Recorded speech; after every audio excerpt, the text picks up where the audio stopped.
అయితే మిత్రులారా, ఇన్ని సమస్యల మధ్య మనం ఉండగా నేను మొన్న కొత్త తండ్రి చూశాను. ఇక్కడ మాట్లాడకపోవడం అప్రస్తుతం కాదని అనుకుంటున్నాను.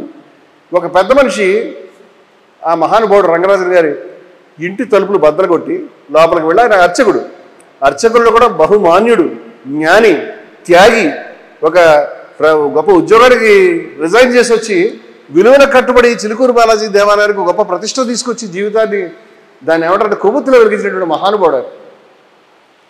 10 మంది ఆయన చూస్తే దండం పెడతారు. అటువంటి మహానుభావుడు, శ్రీ వైష్ణవ సాంప్రదాయకుడు. ఆయన ఇంటికి దుర్మార్గుడు, నేను కూడా వారి ఇంటికి వెళ్ళాను. అసలు నిజంగా అదొక ఆ ఇల్లు నాకు సంబంధించి అదొక ఆలయమే. అటువంటి ఇంట్లోకి చొరబడి తలుపు బద్దలగొట్టి పైకి వెళ్ళి ఆయన్ని చాలా దుర్మార్గంగా ప్రవర్తించడం అనేది మనం చూసాం.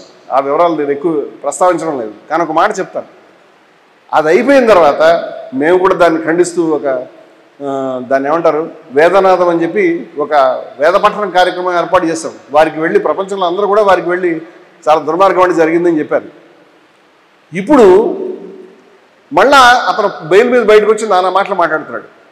అసలు ఎక్కడ చూడలేదు ఓ దుర్మార్గుడు లోపలికి చొరబడి దుర్మార్గం చేసిందే కాకుండా దొంగని కాదు, ఇంకా ఎక్కువ మాటలు తరుస్తున్నాడు. ఈయన చాలా తప్పుడు పనులు చేస్తున్నాడు, నేను చూశాను.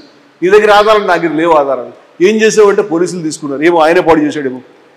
ఇలాంటి పిచ్చి మాటలు, దొంగ మాటలు చెప్తే సమాజంలో చాలామంది దాన్ని క్యారీ అవుతున్నట్టుగా, దానికి లైకులు కొడుతున్నట్టుగా, దాన్ని అంతా కూడా ఫాలో అవుతున్నట్టు కనిపిస్తుంది. చాలా కష్టం అనిపిస్తుంది మనసుకి. కూడా అర్చకుడి మీద ఇంత ప్రెషరా, హిందూ అర్చకుడి మీద ఇంత దుర్మార్గమా, ఇంత దౌష్ట్యమా, ఇంత బాధ. ఆ దుర్మార్గుడు ఆకాశం మీద ఉమ్మేస్తే మన నెత్తిమి పడుతుంది. ఆ విషయం తెలియకుండా స్వామివారి పేరు కూడా ప్రస్తావించడం అనేది చూసి నేను చాలా చోట్ల చెప్పాను ఈ విషయం. ఎంత ధైర్యం ఆ మాట మాట్లాడడానికి ఆ దుర్మార్గుడు గారు. ఇతను స్వామివారు ఏం చేయాలి, రంగరాజులు గారు ఏం చేయాలి, వాళ్ళు ఏం చేయాలి, మీరేం చేయాలి కూడా చెప్తున్నాడు. వాడు ఒక మతి తప్పినటువంటి వెధవ. వాడిని అసలు ఆ క్రిమినల్ని ఎందుకు మాట్లాడిస్తారు, ఎందుకు గౌరవిస్తారు నాకు తెలియదు. ఇవాళ అర్చకులందరూ నాకు రిక్రూట్ చేసి పెట్టాలని చెప్పాడు నాకు. ఈ ఊర్లో 27,000 గ్రామాలు ఉన్నాయి. ప్రతి గ్రామం నుంచి ఈయనకి సైన్యాన్ని వాళ్ళు రిక్రూట్ చేసి పెట్టాలి. లేకపోతే ఏం చేస్తాడంట, కొడతాడంట, కస్టడీలోకి తీసుకుంటాడంట. ఆయన్నే కాళ్ళు పెట్టి లాగి గుంజి కింద పడేసి మీద పడి కూర్చున్నాడంట ఆ పెద్ద మనిషిని.